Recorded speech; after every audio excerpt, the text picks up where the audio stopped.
Hey World Doll Day friends, it's me, Bradley Justice, and I'm in Florida with my friend David Buttry. David, we couldn't bring all of this to the Grovian Doll Museum in California, so we decided to bring the world to your doll room.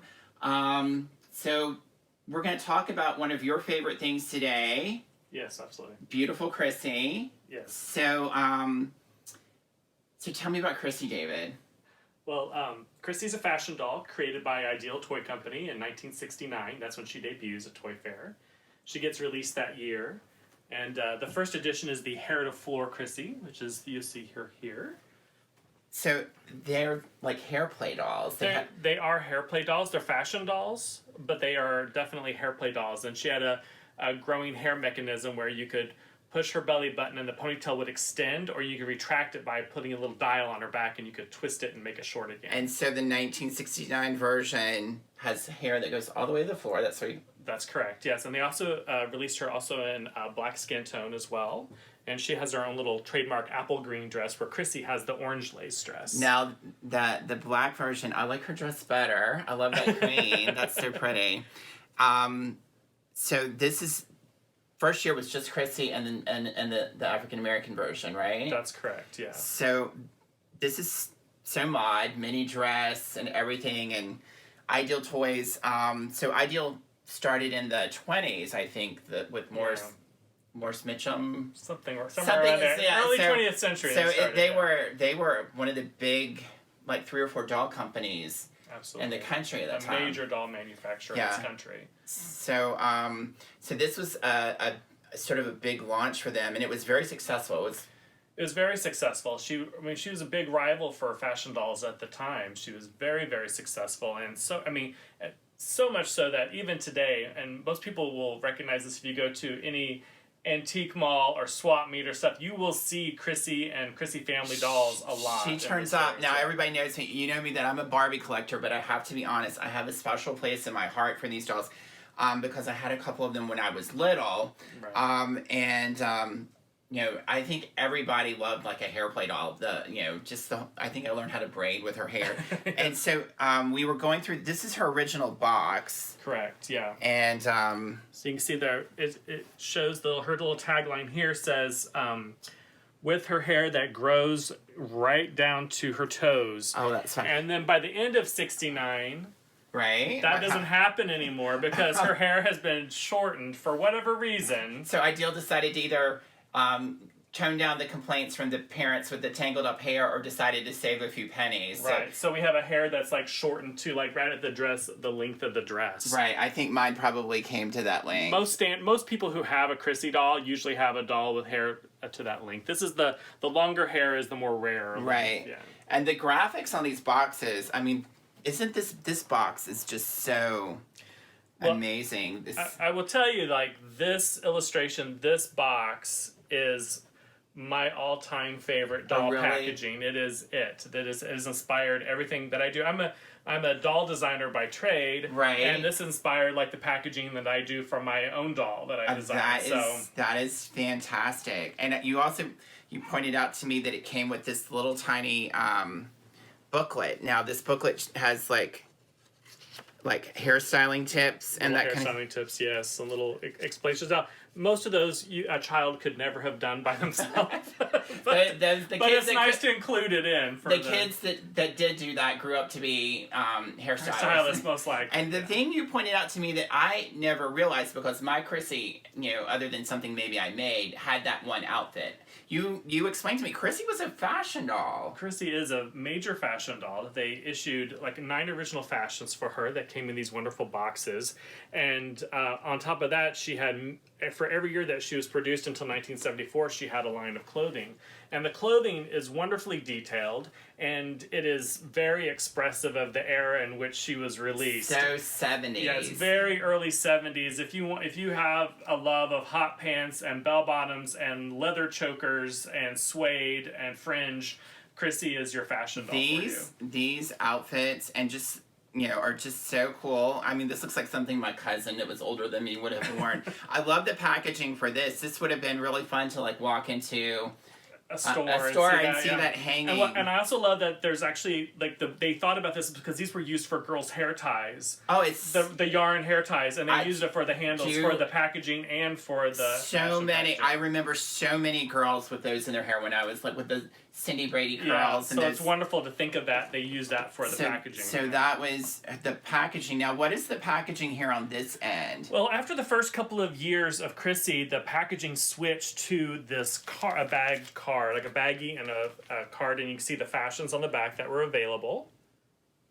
And then on the front was a hanger that you could actually hang the fashion on. Oh, wow. Now, that's a really cool outfit, like that gold mini dress. Yeah, it's actually one of the original fashions made for Crissy, and then this is like a kind of a rare packaged version of her, because usually that fashion only came in the box, but there was a few of them that were packaged on the card. Right. So I may have jumped ahead because I know we've got lots of fun. Your collection is huge. Do you have everything? I have almost everything. There's a few little pieces here and there I'm still trying to rent, but I've been collecting her on and off for about 20 years. Wow. So. Wow, that's amazing. Now, also in 69, you wanted to point out to me, they also did a celebrity doll. Correct. So in 1969, Ideal Toy also came out with the Diana Ross doll, who comes in this very glamorous gold eyelash evening gown.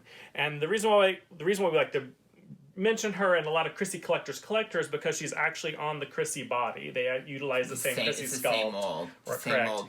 Now, do you know who sculpted all of these dolls? So the main sculptor for most of the dolls was Neil Estern, who was the well-known. Yeah, he designed a lot of dolls for Ideal. He did Patty Playpow as I think one of his most famous sculpts.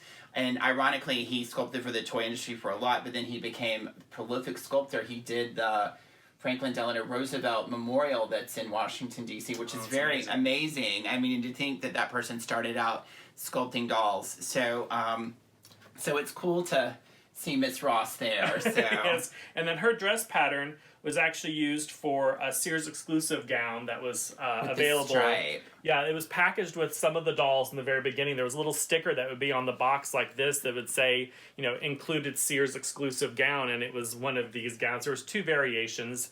One was like a screen printed stripe, and the other one was like a silk printed with a metallic. I have to say, as a kid growing up in the 70s and seeing when they happened and in rerun, all of those variety shows, Carol Burnett and the Sonny and Cher show. Anytime I see something like this, it's so sort of like variety show, TV show, Bob Mackie. I mean, it's just these gowns are pretty amazing. Yeah, they're fantastic. Maybe a little older than what Crissy might require. Right. She seems kind of a sub-teen sort of body, but I can see the fashion is of the moment. And I mean, it's almost on par with like some of the costumes that were done for Barbie at the time. Yeah, so. Exactly. And I have my own personal theory. It's a little controversial. I love a controversial theory. So spill the tea, David. I think there is probably a little conflict between marketing and design at Ideal, and probably the head. Right. But in my little heart, based on the products that have been designed for her, I feel that Crissy is probably intended to be not a preteen, which most people assume that she is. Based on her figure. Based on her figure, it's assumed that she's like 12 or 13. I personally, and just me, I'm just going to say that, so no drama among Crissy collectors, but I feel that she's probably more representative of probably a 15, 16, 17-year-old. Well, just based on the illustration, she looks like she's illustrated to be a little older. Well, she's a little bit older, yeah. I can see that. Yeah, I can see and that. I think that is, and then probably Velvet, who is the smaller character in the line, she's probably intended to be more like what we consider this is Velvet. Now, was Velvet her little sister, or was Velvet just another character? Velvet is actually noted to be her cousin. So she's introduced in 1970, the following year, and she is just as popular, if not more popular, than She has Crissy. lavender eyes. She has lavender eyes and her little trademark purple, either corduroy or velvet A-line mini dress. She's great. So, and you'll see just as many of her today as you do her. And a lot of people think that they had a Crissy, but they actually had a velvet. Right. Well, I know they were popular, and as a doll collector that's gone to, I see millions of them. Yes, exactly. So it was a very popular selling doll. So are there a lot of collectors? I think there is a sizable collection. It's a lot of women who collected the dolls as a child. They had them and they want to kind of relive that moment. And they go back and rediscover the dolls. But there's quite a few other collectors. But it is a sizable group. You know, there's no conventions or anything that mass yet. They might be starting today after you've seen the world of Crissy. But it is it's a sizable group, and there's several groups online that you can join and find out more about and share. Well, that's always, I love, especially like in this format with World Doll Day, it's people all over the world sharing their love of dolls, and, you know, it's a great online resource to just keep learning and learning and learning, so that's great. So I'm going to go to this, because this is so 70s to me, because do you remember, like, on the back of, like, even in comic books, there would be, like, the back page where you could order all these variety of wigs and stuff. So this is a Crissy wig. It's a Crissy wig. It's a way out wig. It's one of 4 wigs sold for Crissy. This is her, like, her afro style. To me, it's, like, more bouffant, and it kind of reminds me of Jan Brady going to the party. That's sort of... Hey, everyone, it's the new Crissy. It's the new Crissy. And this one has been wonderfully styled by a person that I purchased the wig from. Right. Out of the box, it's not as luxurious, but they did do a very nice job styling it. And the doll almost really kind of has to have no hair on for it to look appropriate on the doll. But it that would be a lot of hair to hide, even when it's turned in. Yeah. So it was a cuter idea than it was a reality, but it's still a fun. And I remember everyone, like, I remember my cousins always having, like, crazy wigs and the styrofoam head in there. It's like a miniature version of what I would see on someone's nice. They're really well thought out, and they come with, like, a comb and a brush, so it's wonderful little details. So they were really kind of smart with marketing. Not only did they do the doll, they did fashions, they did accessories, they did hair care accessories,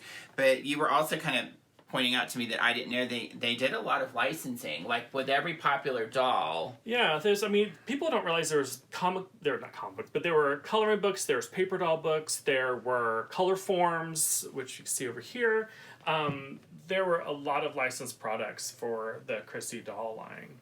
Now, we were looking back here, and I happened to notice this doll called Tressie. Now, I'm familiar with a doll by American Character that's named Tressie, so how did they get away with this? Well, in the later 60s, American Character kind of got liquidated. The company went bankrupt, and Ideal Toy Company actually purchased all of their assets and all of their illegal branding and trademarks, and all of that. Okay. And so American Character had Tressie and Cricket. Well, they purchased those names, they had those, and so they used them. And they're actually, so it's 2 original characters. This is Tressie with the black hair and blue eyes. Let me just pull her out. Sure. I'm loving this sort of like Hawaiian print mini dress. Yeah, there's 2 variations of her. And then this is Cricket. This is the other, not just in this is not her original clothing, it's a separate fashion for her. But these were Sears exclusives. So you could only purchase these 2 characters for the Crissy doll line at Sears. Now, the hair grow mechanism, is that the same as what American Character had utilized? So it's different. So, like, Tressie's has, like, a key. The original American Character doll had, like, a key to wind up the hair.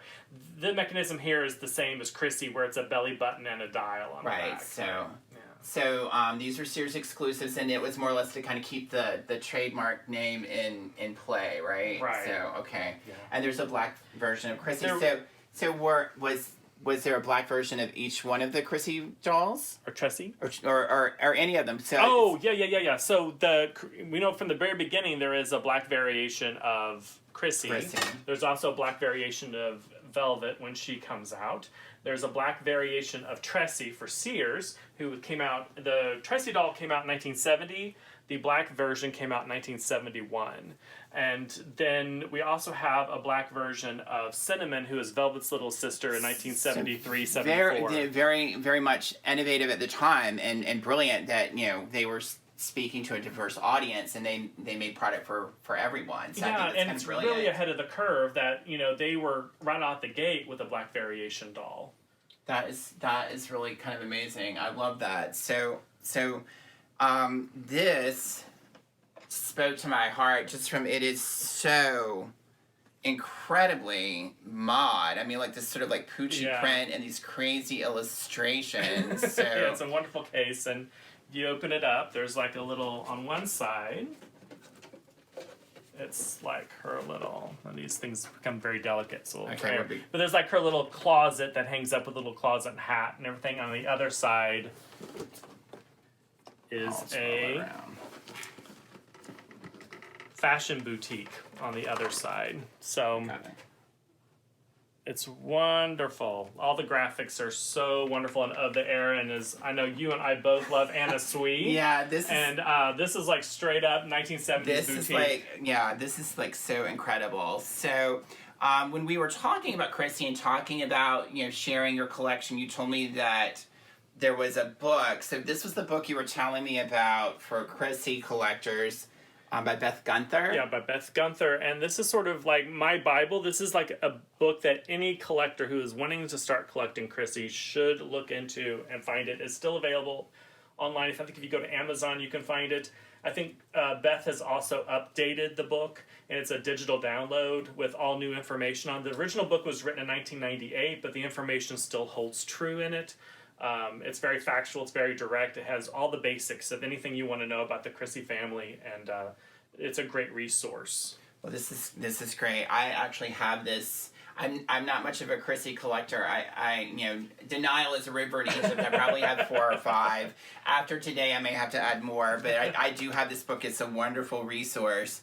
So, David, we were talking about my childhood, and we haven't mentioned her yet, but I'm going to just pull this one up. This is one of the dolls I had when I was a kid. This is Carrie. Carrie, yes. Carrie comes out in 1971. She is like one of the first.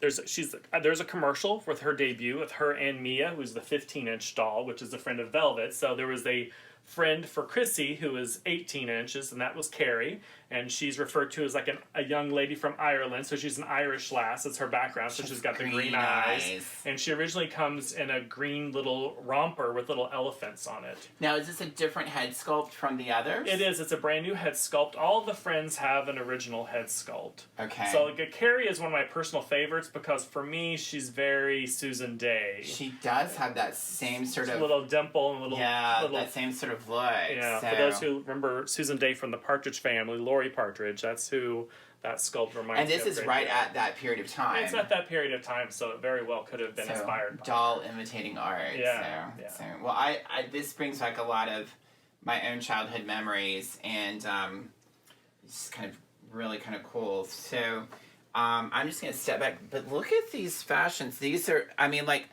my cousin who is like 10 years older than me, it's like when I was old enough to recognize what people were wearing, I remember these sort of like this sort of look, the sort of bleached out jeans that were kind of, low on the hip, and like this patchwork kind of stuff. I just kind of love that. Yeah, it's wonderful. Like Patchworker, and this is Funky Feathers. So there's like two So everything had a name. Everything was named, just like a Barbie fashion at the time period. Right. And so this is like this is from the 1972 collection, which is my personal favorite because it is the epitome of early 70s fashion. And so you can cool. Yeah, it's so cool. So detailed and so much fun. So for those of you for those that are watching this and do not know your name, you mentioned earlier you're a designer for a doll. You design for Integrity Toys. Correct. Yes. You design a lot of things. I know what you mostly design is the doll called Poppy Parker. Correct. Yeah.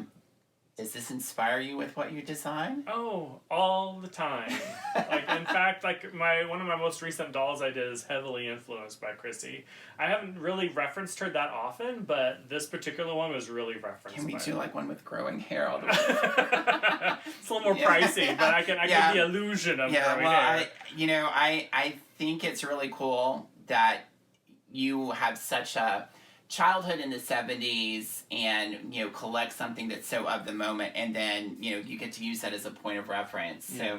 So this little girl right here, who is this? Now that is Cinnamon. She was originally introduced as Velvet's little sister, and then the next year she came out, and then they had given her the name of Cinnamon, but she comes in black and white skin tone. She's even shorter. She's smaller. She's inches? like 12 inches tall.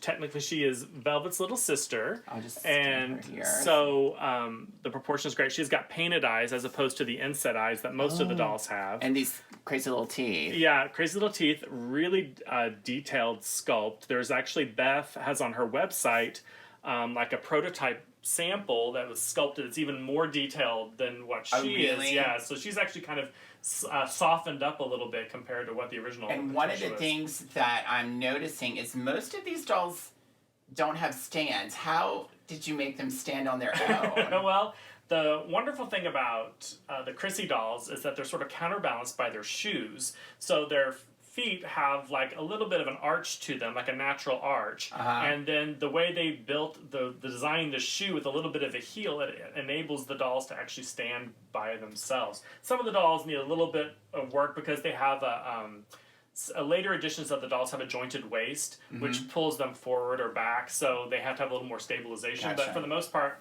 most of them can stand by themselves. So I know with any doll company that introduces a doll, they have to keep getting innovative. I know that you said that Ideal did some things that were a little less hair play and a little less doll, and there was a talking one, and wasn't there one that moved or something? Well, there's like a moving groovin, which is like you pull.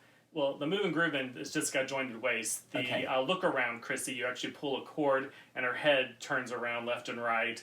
And then there's also there's lots of hair gimmick ones, but there is Talkie. Yeah. There's Talkie Velvet and Talkie Crissy, where they speak several different sentences. You pull string, just like all the talking dolls that were popular. Right. It seems like Barbie had them as well. So they always had to kind of gimmick everything up to make it a little They had to gimmick everything up to keep up to date. And really, the interesting thing about Crissy is that she was always released with red hair. It was always sort of like the same iteration of the doll, just redressed, repackaged, and then they would give her like an extra gimmick to sell her throughout the year. So how... I remember these from my childhood. You and I are the same age, 29 forever. But yes. We were both born in 1970, so do you remember them from your childhood? I remember them from my childhood because they were a massive part of my childhood because my sister, who is 12 years older than I am, had her at the very end of her dolldom of collecting dolls. Playing with dolls, yeah. And when I was in kindergarten, I was allowed to look at her dolls, but I wasn't allowed to play with her dolls, which is why her dolls still exist to this day. You would have played with them to pieces. Yeah, I would have. Like, my other sister let me play with her dolls, and none of those exist to this day. The hair was the first thing to go. And, but Teresa let me take a doll out, and Crissy was always in the top of her closet, and I would just stare at that box because I was obsessed with this box. Yeah. Oh, wow. And so I would be able to take it down and take her out and look at her, and then I had to carefully put her back in the box and then put it. So that kind of ritual stuck with me my whole entire life. Yeah, it is. And so as soon as I was able to, I went to a doll show in the late 80s, and we went to a show, and I saw Velvet, and and that was like, I got to get it. Yeah, you're gonna be a Crissy collector. Yeah. So you said, how long did Crissy last? Crissy debuts in 69 and she ends in 74. So, do you, are the Brandydina? These are some of the last dolls? They're 72. Okay, so they're not some of the... But I know they're a little bit different. They have suntan skin, sort of like Malibu. So they're very Malibu influenced. So if anyone knows about the Malibu Barbie in 71, around that time period, the dolls come in suntan, and they don't have the inset eyes. They have painted eyes, which some collectors like and some collectors don't like. I personally like it. I like it because, it's that vintage doll, and they're very sweet, and they kept the proportion of the eye similar to what they would be if they were like the skin tone, and this one we can see what the knob in the back looks like. So you would just turn this knob, and the hair would get shorter. Yeah, you could shorten her ponytail that way. And so just dial it up. And then you there's a little button on her belly button, and you hold it, and then you and it extends again. So she's great. Yeah, they're great. So she's gone in 74. Yeah, she's gone in 74, and then in 76, Ideal introduces an authentically black doll called Tara, who uses the Velvet's body and also has a grow hair mechanism. And because of the close proximity in the years, and because she shares Velvet's body most Crissy collectors also collect Tara. She's also harder to find, and she's very desirable. I like her face. I love the box as well. Yeah, it's beautiful, and it's like one of the first And it's boxes called to the show authentic like a young black doll with hair that grows. And I love this little outfit with the rickrack and the gingham. That just It's 76 all over it. So Yeah. yes, absolutely. It's like every little girl we went to kindergarten with. Exactly, exactly. So, that she's great. So, I mean, there's so much amazingness. I'm drawn to this case that kind of looks sort of Peter Max. Yes, and in I think 72 they have a whole line of luggage meant for like a little girl to carry, but you can also put her accessories in or whatever you wanted to do. But there's like a hat box, a train case, a purse, Right. and there's also like a case that opens up, split with a little mirror in it, so it's like a makeup case thing. Wow. And they make that for Crissy. They make one for Velvet that's in lavender with Miss Velvet written on it. And then there's a line that Sears does that's Miss Tressie. And so Tressie has all the same pieces too. That's brilliant. With her branding on it. So this, to me, is just such a big part of my youth, my childhood. Just seeing this brings back so many memories, and it's just sort of incredible. And it's been such a treat to kind of go through this and see this. What, at the end of the day, which one of these dolls in your collection is your absolute favorite? Well, I have... Currently, I think, I really love my Diana Ross. Right. Because I had looked for her for so long. So she's really hard to get then. She is harder to find. She's usually more expensive. And then the treasure of my collection is actually my Black Tressie, who is probably the hardest to find doll of all the grow hair dolls. Oh, really? She was a much more limited, done in limited numbers since she was a Sears exclusive, plus came in the black skin tone. She was only made for like 1, maybe 2 years. So she's harder to find, and she is a lot more pricier if you see her. There's one in the box that just recently sold for like $900. Oh, wow. So she can go up there if she needs to. but I'm happy with her. But yeah, she's great. She's my favorite. Great. Well, David, this has been such a treat to get to see your Crissy collection. It's been an amazing sort of opportunity to just kind of delve into my own childhood history and see all of this. So thank you for sharing with all of our World Doll Day friends, and I so appreciate it, and we'll look forward to seeing what you're creating for Poppy Parker. So thank you for joining us. Thank you. Thanks, everybody. Remember to like, subscribe, and hit that notification button.